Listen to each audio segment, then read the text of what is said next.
हमारा नेक्स्ट सवाल आपसे ये रहने वाला है, आपके जीवन का सबसे कठिन समय कौन सा था? मतलब कि आपको ऐसा लगा कि मेरे जीवन। Hello guys, welcome to my podcast channel. जैसा कि जानते हैं कि आज मेरे जो गेस्ट होने वाली है वो होने वाली है उषा जी, जो कि अपने लाइफ में बहुत ही स्ट्रगल को फेस की है।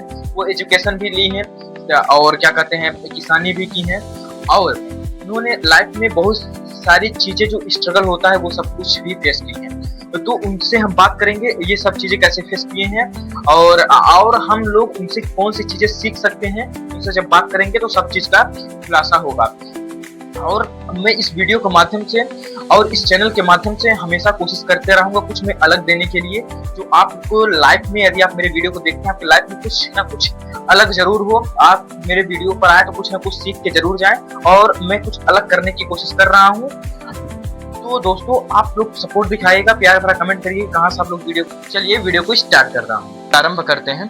सबसे पहले चाची, आपको ढेर ढेर ढेर सारी शुभकामनाएं जो आप हमारे पॉडकास्ट में आए, अपना अमूल्य समय दी, और आप अपने बारे में थोड़ा आप बताएंगी, और जिससे हमारे ऑडियंस को पता चले कि आपके जो लाइफ में स्ट्रगल वगैरह था किस तरीके से था, और जो या वो हमारे जो माताएं और बहनें हैं उस स्टेज में जो अभी हैं वो कैसे फेस कर सकती हैं उन सभी चीजों को। तो सबसे पहले आप मेरे अपने बारे में थोड़ा परिचय दे दीजिए हमारे ऑडियंस को। थैंक यू आकाश, आपको यहाँ बुलाने के लिए, अपने इस वीडियो में करने के लिए। ये हमारे जेठ जी के लड़के हैं, यानी हमारे बेटे हैं, छोटे बेटे हैं। इनको मैं धन्यवाद देना चाहती हूँ। अभी छोटे हैं अब, लेकिन कुछ सीख रहे हैं बड़ों से, और दूसरों को बताना चाहते हैं कि हाँ कैसे क्या करना चाहिए, लोगों की जिंदगी में क्या था क्या नहीं था, पहले बुजुर्गों के से क्या गुजर चुकी है। क्योंकि आजकल बच्चे तो सब अपना ही देख रहे हैं जो आगे चल रहा है, लेकिन पिछला कौन देखना चाहता है। वो बताना चाहते हैं पीछे इतने तक गुजर चुका है। आप लोग बच्चे इतनी देर से घबरा जाते हैं, टेंशन हो जाते हैं, तो इस वीडियो के माध्यम से बताना चाहते हैं कि बुजुर्गों ने कैसे क्या क्या स्ट्रगल करके यहाँ पहुँचे हैं, क्या क्या संघर्ष करके यहाँ पहुँचे हैं, ऐसे पहुँचे हैं जो उनकी जिंदगी अच्छे से गुजरी है, जो अच्छे से या बुरे से कैसे भी गुजरी है, लेकिन बिताए हैं अच्छे से, ठीक से, वही बताना चाहते हैं। तो चाची ने अपने बारे में थोड़ा बताया। तो चाची, मैं अब चाची से सवाल करने वाला हूँ, तो आप थोड़ा वीडियो अच्छे से देखिएगा और ध्यान से कहने का मतलब देखिएगा, जिससे आप लोगों को कुछ सीख मिल सके हमारी वीडियो के माध्यम से। क्योंकि हम यही चाहते हैं कि जो हमारी आने वाली जनरेशन है वो गलती न दोहराए जो हमारे बुजुर्ग दोहरा चुके हैं। तो हम उन्हीं बुजुर्गों से बात करेंगे, अपनी माताओं और बहनों से बात करेंगे, क्या ऐसी चीजें हुई, क्या ऐसी गलती हुई जो हमारे जो आने वाले यूथ हैं, जो आने वाली हमारी बड़ी बहन है या फिर छोटी बहन है, वो गलती ना करें। तो अपनी चाची को हम बैठाए हुए हैं, तो आज इनसे हम वही सब चीजें पूछने वाले हैं। तो आज पहला प्रश्न हमारा चाची से ये रहने वाला है कि आपकी लाइफ शुरुआत कैसी रही और आपका बचपन कहाँ बीता? हमारी लाइफ की शुरुआत तो अच्छी ही थी जो थी, और मेरा बचपन वहाँ मध्य प्रदेश में चाकघाट गांव में, चाकघाट गांव है, मतलब चाकघाट के अंदर आता है गांव बघेड़ी, उस गांव की मैं हूँ। और मेरा बचपन, मेरे माता पिता तो पढ़े लिखे थे नहीं, और हम लोग 4 बहन 3 भाई हैं। और फिर क्या कहते हैं, हम लोगों के पास, हमारे माता पिता के पास खेती बाड़ी थी, वो किसान थे, तो ज़्यादा ठीक से हम लोगों की पढ़ाई तो हो नहीं पाई, लेकिन वो लोग मना नहीं करते थे। फिर बार किसानों के पास क्या रहता है कि खेत में काम है तो बच्चों को रोक दिया जाता था कि आज ये काम है कर लो, तब स्कूल जाना। क्योंकि उनको ये पता नहीं था ना, कि पढ़े लिखे थे नहीं, पता नहीं था कि हाँ कि क्या कैसे हो, स्कूलों में समस्याएं होती हैं, अगर एक दिन वो कर दिया तो टीचर पढ़ा देंगे तो क्या कर देंगे। और बच्चे भी तो उनको इतना वो नहीं था, माता पिता कह रहे हैं तो वो बात मान लेते थे। हाँ, उनके बात में जाते थे, हाँ ठीक है, घर का भाई काम है तो किसानों का काम क्या है तो करेंगे है ये, तो बच्चे भी रुक जाते थे। तो इसे हम लोग पढ़ाई चल रही थी, अपना खेत का भी काम करते, तो प्रेशर नहीं था कि हाँ स्कूल जाना ही जाना है।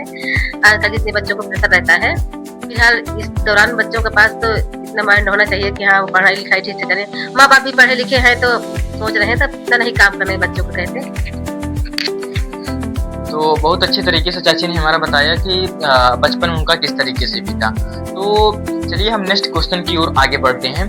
तो हमारा नेक्स्ट क्वेश्चन चाची आपसे ये है, पढ़ाई के दौरान आपको सबसे बड़ा चैलेंज क्या फेस करना पड़ा? कि आपको लगा कि हमारा पढ़ाई, जब मैं उस समय पढ़ाई कर रही थी बचपन में, सबसे बड़ा चैलेंज क्या आया आपके सामने? जब मैं पढ़ाई कर रही थी तो मैंने सोचा कि हमें कुछ, जैसे मैं वो टीवी वगैरह में देखती थी कि हाँ ये वो आता था, ये सीआईडी वाईडी आते थे, तो लगता था कि हाँ ये पुलिस में है। मुझे भी कुछ मेरे अंदर भी जग रहा था कि मैं कुछ बनूं, मन में तो था कुछ बनूं, लेकिन मेरी पढ़ाई इतनी अच्छी ठीक नहीं थी कि मैं वहाँ सिर्फ अपने मायके में सिर्फ हाई स्कूल तक पढ़ी हूँ, और माता पिता जागरूक नहीं थे कि हाँ मैं अच्छे से पढ़ा सकें अच्छे स्कूलों में। मन में और शक्ति थी, सब कुछ था कि हम कुछ कर सकते हैं, पर क्योंकि हम चाहते हैं कि बच्चों का अगर मन हो, इच्छा हो, तो उनकी इच्छाओं को मारना नहीं चाहिए, उनको अच्छे से पढ़ाना चाहिए, वो करना चाहिए। अगर काश हम भी उसमें मुझे कोई बताने वाला होता तो शायद आज कुछ हम भी होते, लेकिन हो गया नहीं है तो क्या कर सकते हैं, जो है सो ठीक है। प्रकृति का यही था विचार कि हम इतना तक रहे, इतना है, हमको कोई उसमें से वो नहीं है।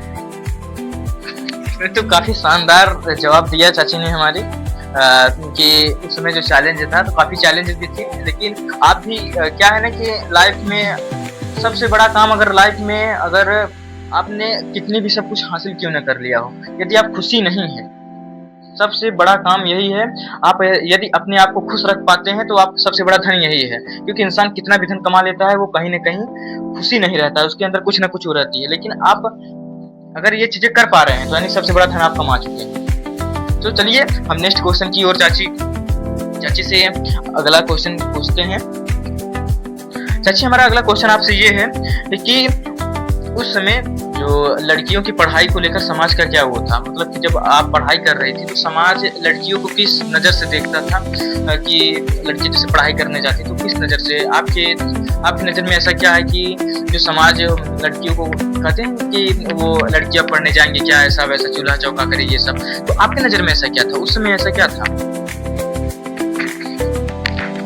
जिस समय मैं पढ़ाई कर रही थी तो मुझे तो मतलब ऐसा नहीं लगा था कि कुछ था, लेकिन था जैसे और लोगों में ये था, जैसे हम लोगों को स्कूल जाते देखते थे, जैसे बारिश हो रही है उसमें अगर हम लोग जा रहे हैं तो जो अगल बगल मोड़ पे देखते थे कि ये लोग ऐसे बोलते थे कि हाँ ये लोग पढ़कर बड़ा वो बन जाएंगी, हाँ ये करके वो करके।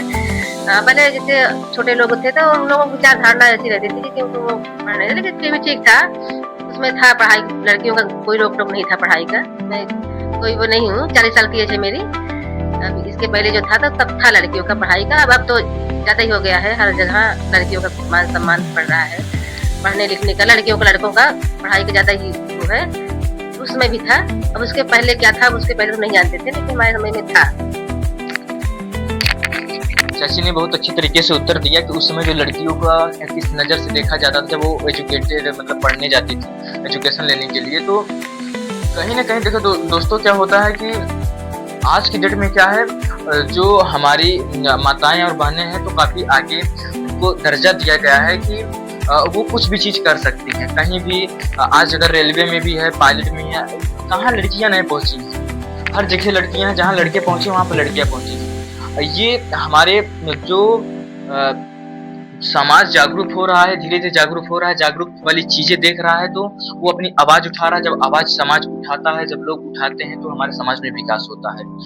तो उसी प्रकार से जो अब मैं बता दूं, जो लड़कियों को लेकर सबसे बड़ा आवाज जो उठाई थी वो हमारी सावित्रीबाई फुले थी। उन्होंने जो लड़कियां या फिर औरत जो पढ़ाई के लिए इच्छुक होती थी वो सबसे बड़ा कदम उठाई थी। कहा जाता है कि वही माता है, लड़कियों को जो शिक्षा वही दी थी। ठीक है, तो मैं अब चाची से नेक्स्ट सवाल करने वाला हूँ।